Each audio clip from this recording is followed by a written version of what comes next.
So we spent the last couple of weeks talking about how we need to get younger at running back. Then we go sign Frank Gore. What's that about?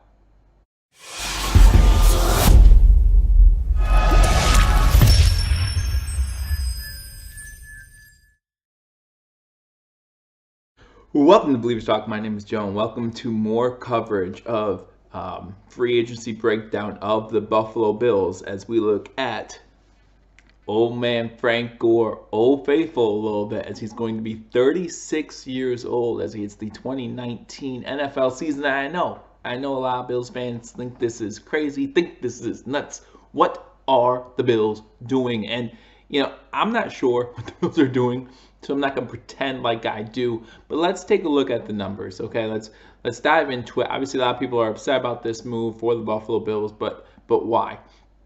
So here's where I'm going to go. I'm going to play a little devil's advocate because I think I'm as shocked or was as shocked as a lot of you were with the signing of a 36-year-old running back when we're sitting here talking younger. So let's talk about it. So we all know that there is first of all, before I start with this, welcome to BILL-ieves Talk. My name is Joe. If you are new to this channel, guys, be sure to subscribe as we will talk about every single free agency signing the Buffaloes have in 2019.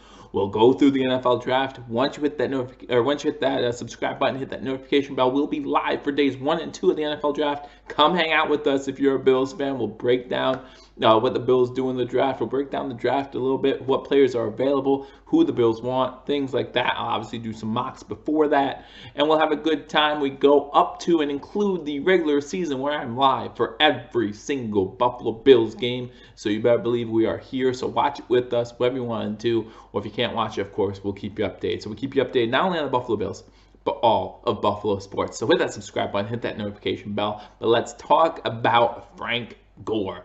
Old man running, baby. 36 years old. Let's talk about his career first. Listen, we all know what this guy can do in his career. Most of his career spent with the San Francisco 49ers.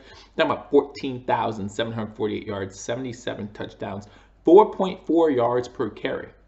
Very good. Very good. We all know what he has done in his career. You look at last year with the Miami Dolphins, 14 games, 722 yards, 4.6 yards per carry. Didn't get in the end zone running the ball. He did have one receiving touchdown. So why would we sign him? Why would we sign him? And I think the answer is pretty simple, actually. I don't think you have to look that far. So if you look at Chris Ivory's contract, and yes, I'm looking at Chris Ivory. I'm not looking at LeSean McCoy. LeSean McCoy is still due to make $9 million next season, 2-point-some million of that in dead cap money. So we'd take a pretty big loss there if we did release LeSean McCoy, right? But you look at Chris Ivory, look at Chris Ivory's numbers, you notice that Chris Ivory is due to make $2,906,000 for the Buffalo Bills in 2019. Only, if I'm reading this correctly, I read this on Spot Track, only $750,000 of that is dead cap money. So we signed Frank Gore to a 1-year, $2 million deal. So what does that mean? What does that mean? That means we're saving $156,000, which I know is not a lot, but for better production. Let's go over Chris Ivory's numbers in 2018. In 2018, Chris Ivory had 115 carries for 385 yards. That's 3.3 yards per carry. Again, you look at Frank Gore, 4.6 yards per carry, 722 yards. So we had more carries, more yards per carry, and you're pretty much getting the same guy when you talk about run blocking. When you talk about catching out of the backfield, you're getting the same guy in those areas. Both very good at it. Both bigger backs, 3rd and 1s, 3rd and goal, things like that. Put them in, see what they can do. So, I mean, obviously the news has not come out that we released Chris Ivory yet. Now, I liked Chris Ivory last year. If you watched anything of me last year talking about Chris Ivory, I was pleasantly surprised by his production. So, looking at Chris Ivory, I don't think we need to see him go, but at the same time, hey, if we're getting better production for a cheaper price, not much cheaper, or even the same price, better production, same price, don't you want to take that? So that's one possibility why we signed Frank Gore. running back. But another possibility, I think, as well, and hashtag sports actually talked about this on their Twitter page. So if you haven't gone to hashtag sports, guys, they're a great guys. Paul and Mario always do a great job. We've collabed on a few videos. They're just a lot of fun. So check out their videos as well and subscribe to them after you subscribe to me. But if you saw it on their Twitter, they said, it might be a little bit of a stretch here, but Frank Gore, where did he play last year? Miami. Who was their head coach? Adam Gase. Where's Adam Gase now? Oh, yeah, he's the head coach of the New York Jets. So he stayed in our division.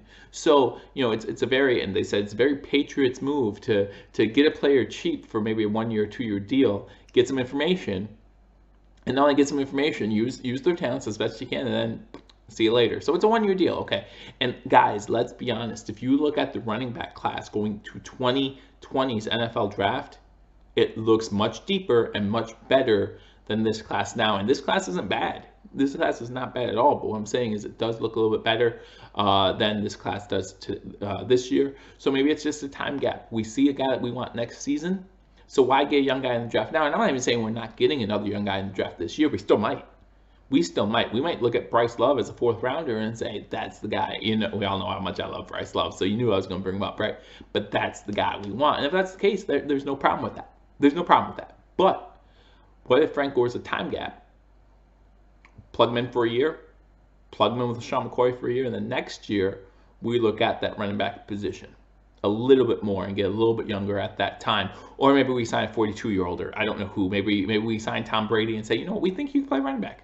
Yeah, let's try it. Fresh legs. You haven't ran that much.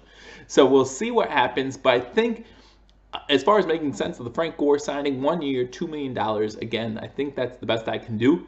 There's 2 possible scenarios here. One, the Chris Ivory scenario, where we're getting a little bit more production for less of a price tag. If we drop Chris Ivory, the dead money situation doesn't hurt us that much. Actually, it still turns out to be cheaper to get Frank Gore. Not much. I think I said, $156,000, so it's not much, but still a little bit cheaper to get Frank Gore. But also, you also look at the Adam Gase situation with Miami now with the Jets. There's 2 possible scenarios there. So that's me trying to explain what has gone on with this Frank Gore signing. I know, again, a lot of people were surprised by this, including myself. But that's how I think we can explain it a little bit. So obviously I'm not sure. I have no idea if this is true or not, but that's my rationale. So please let me know if you agree, if you disagree. Maybe Joe's crazy. Maybe Joe didn't read Spot Track correctly. Maybe it's like Chris Ivory would actually cost us $2.3 million in dead cap money, but I don't know. I don't know how that works. So maybe I'm wrong.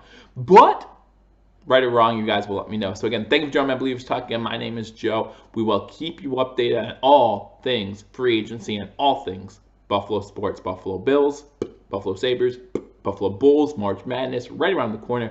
Crazy time of year to be a sports fan, to be a Buffalo sports fan. So hit that subscribe button, hit that notification bell. We went live to talk about day 1, and now we're breaking down each pick. So again, thank you for joining my BILL-ieves Talk. We'll see you all soon, probably sooner than we think.